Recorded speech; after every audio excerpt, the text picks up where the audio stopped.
Bet iš tikrųjų labai tai pagalvojau, čia ir yra apie gyvenimą, kai mes leidžiam savo ir nugriūti, ir panerti, ir išlysti, ir pasidžiaugti tuo, kad aš nugriuvau, ne to tobulų visą laiką buvimų tik ant lentos. Taip, bet mes kažkodėl tikrai esame labai susikausti ir bijom tarsi daryti klaidas, bijom suklysti, bijom prisipažinti.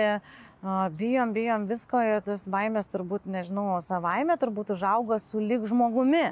Ir tai va tie dalykai svarbu turbūt kiekvienam atrasti kažkokį tai momentą, kuomet tu gali iš tų tokių rėmų išeiti ir tiesiog atsipalaiduoti, nes be to tai, nežinau, labai sunku. Jeigu aš tik tai, aš žinok, neslėpsiu, aš net ir pabuvus su vaikais, jeigu man auklė nuostabi, ar mano mama, ar kažkas, tai nepadeda, negali susidėlioja toks laikas, kai ten, nežinau, kelios dienos būna tik su vaikais 24 valandas per parą, tikrai, žinok, norisi, galima išprotėti.